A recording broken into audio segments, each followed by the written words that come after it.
Evmux continues to give us creators new and useful tools and features to allow us to up our creative game. The newest feature that they've come out with is the news block, TV style lower thirds for your live stream. This is a great way to give your live stream a lot more polish and show more context to let viewers know what they're actually watching and keep them engaged. Let's take a look at this new feature. Okay, here we are in our Evmux studio, and we're going to add this new feature, the news block, to our live stream. So one thing to keep in mind, this is only for pro scenes. It's not available in dynamic. So you would have to be using pro scenes to take advantage of this feature. And to add this, we're going to come over to add new layer. And then we're going to go out to apps and widgets. And we'll find here the option to add news block. So I'm going to go ahead and click on that. And then I'm going to click on where it says add to scene.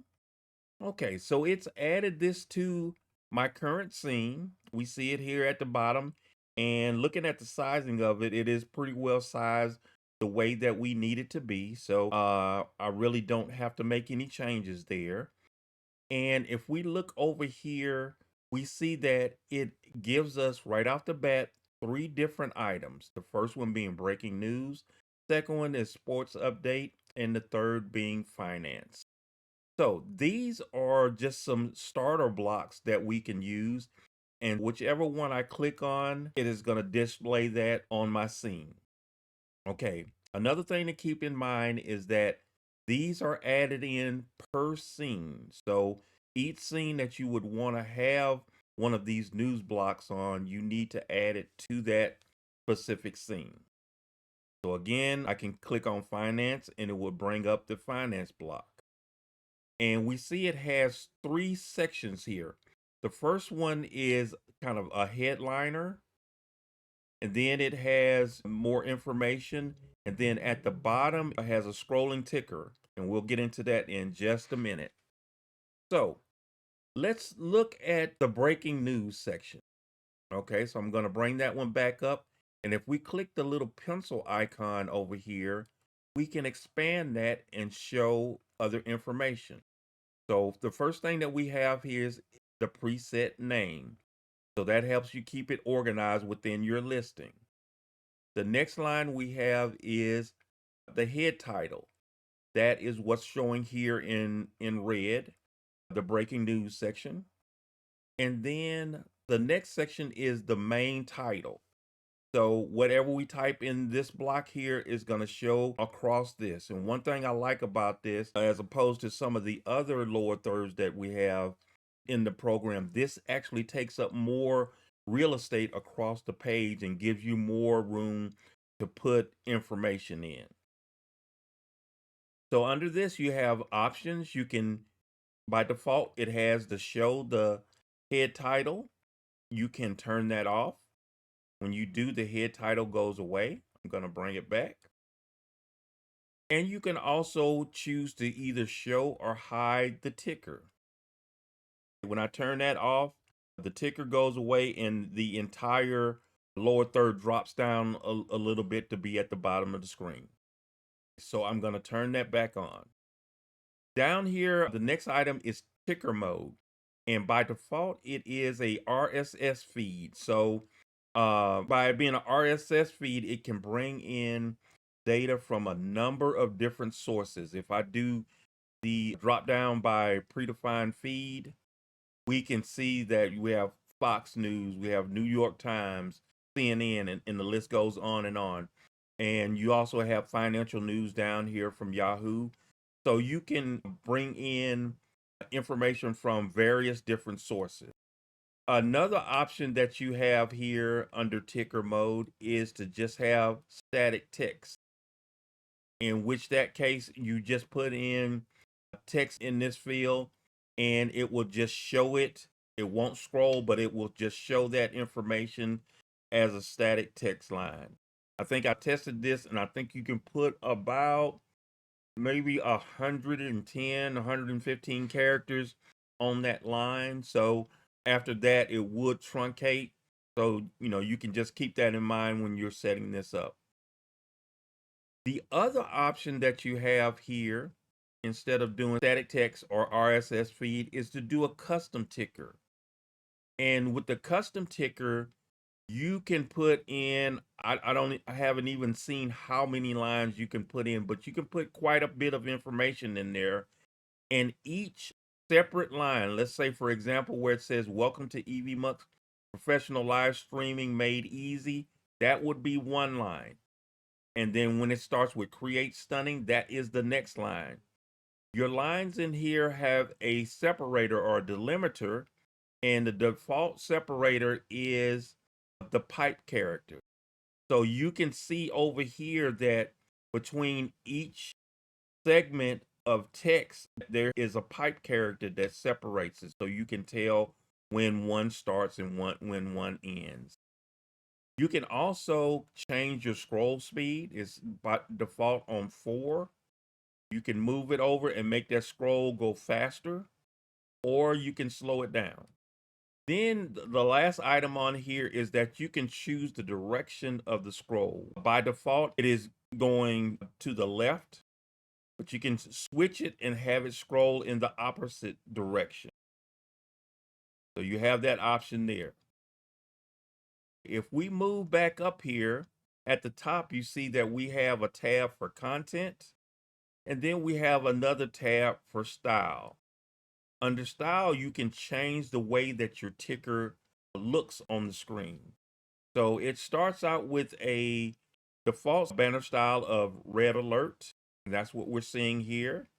And if we do our drop down, we have a number of different looks that we can choose. So we can go with the royal blue look. And as you change it, it's going to automatically change on the screen. So we won't get into each one, but just know you have a lot of flexibility on how your ticker looks. So the next item down is animation, and this controls how it's going to look going on and off the screen. So you can have it set to none. I have had mine set to fade.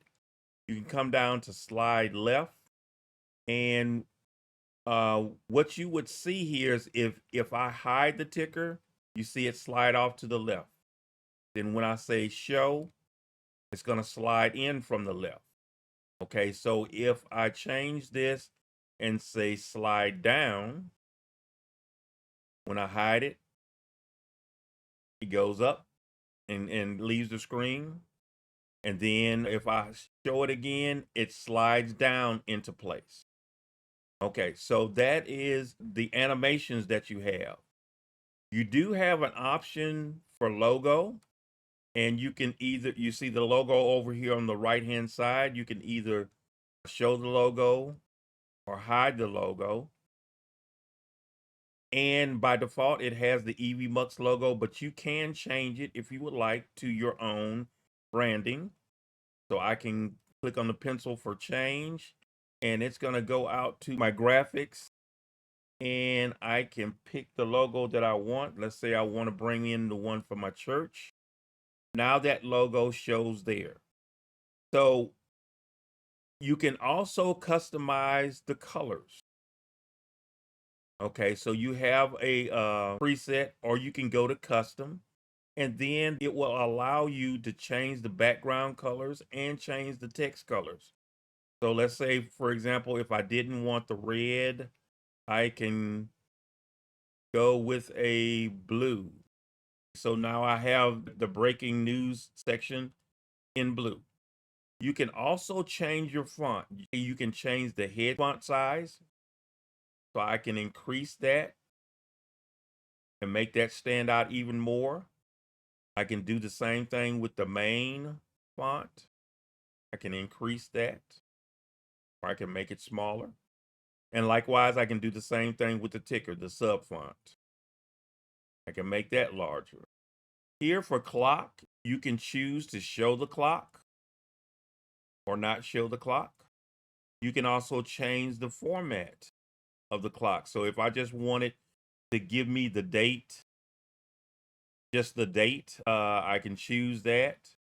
Now, one thing that I was thinking that I may do for mine is to shrink the length of this ticker a little bit and then bring my own logo in and make it a little bit larger because this logo is a little bit small to be seen. So I may come in here, come back out here to add new layer, come down to media files, find my logo, add it in, and move it down here.